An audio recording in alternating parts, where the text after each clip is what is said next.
कारी और हे वरुण देव विराजो यहाँ, दुख दूर करो विनती है हमारी। इस प्रकार से जब हम वरुण भगवान की प्रार्थना करते हैं, उनका पूजन करते हैं भैया, तो यदि जल नहीं भी होगा उस भूमि में तो उस जल को वहां पे आना पड़ेगा। इसलिए भैया नग्न अवस्था में कभी जल में स्नान नहीं करना चाहिए। तो कहते हैं जो कुबेर के दो जो पुत्र थे नलकूबर और मणिग्रीव, अचानक नारद जी महाराज वहां से गुजर रहे थे। इन्होंने कह दिया महाराज दंडोत, निवेदन करूं इसमें भी अंतर है। एक लोग कहते महाराज दंडोत, अभी क्या हुआ? ये हुआ कि आपने महाराज को डंडा सा मार दिया। दंडवत करने का अलग अलग तरीका होता है।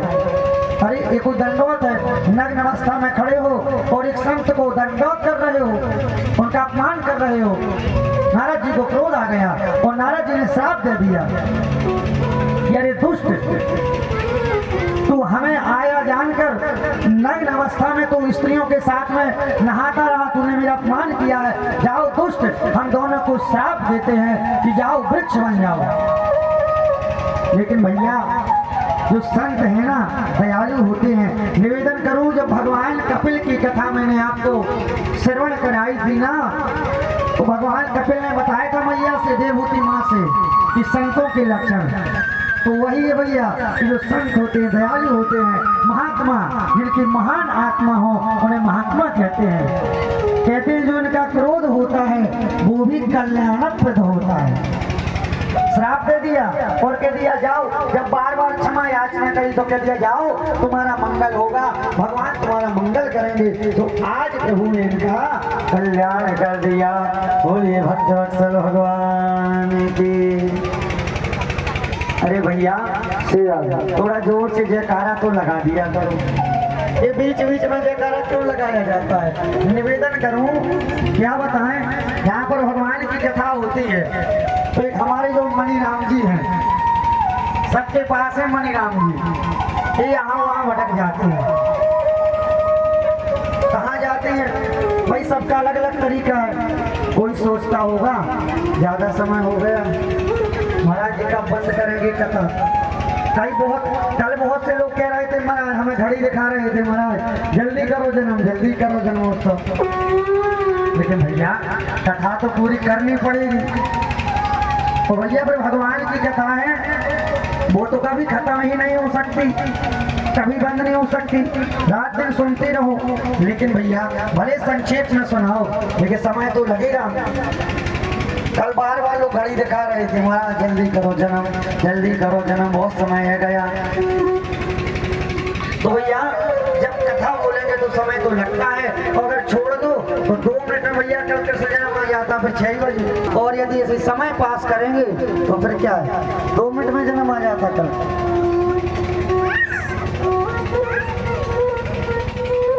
तो कहते हैं इस प्रकार से यहाँ पर आज भगवान ने उन दोनों का मोक्ष किया। और यहाँ पर असता श्रीमदानस्यो दारिद्र्यम परिमंचनम, सुखदेव जी कहते राजन इस प्रकार से प्रभु ने आज नलकूबर और मणिग्रीव का उद्धार किया।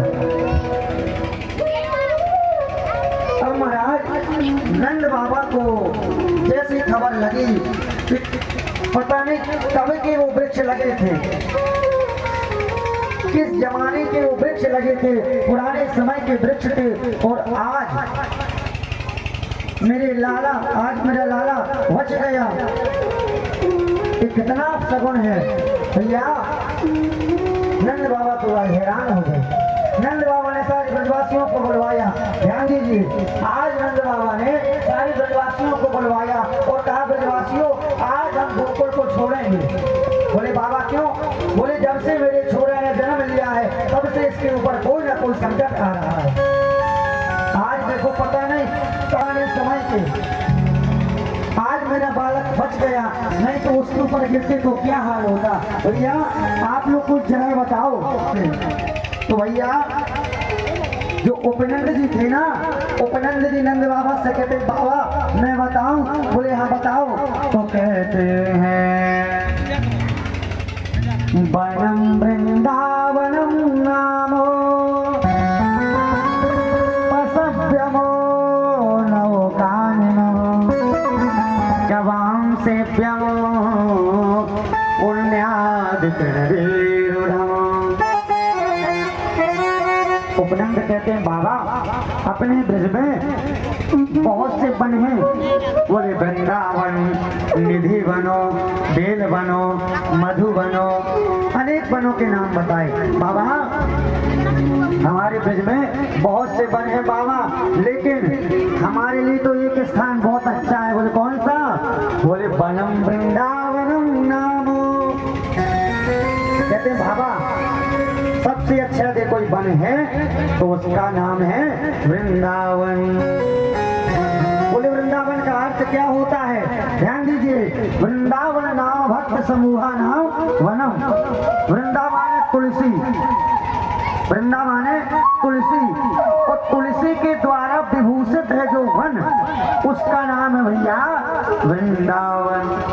या जहाँ पर भगवान के कहते हैं ना भक्त समूहा नाम, जहाँ पर भगवान के भक्त हो उसको कहते हैं वृंदावन।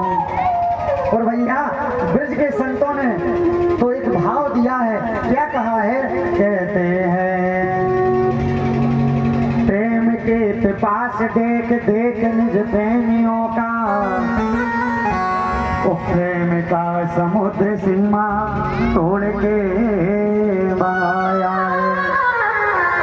भाव के रसीले जनों निराश न होंगे अब, चिंतामणि जटित चारू चार बिछाया है।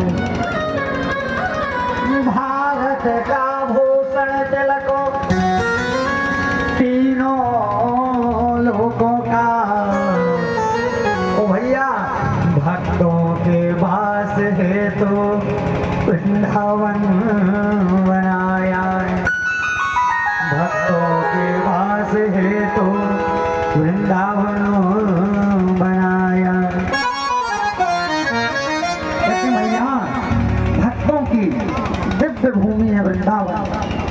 भैया यहाँ पर जितने लोग हैं ना, अगर कोई वृंदावन गया होगा, अगर कोई वृंदावन गया होगा ना, तो वही जान पाया होगा कि वृंदावन है क्या चीज।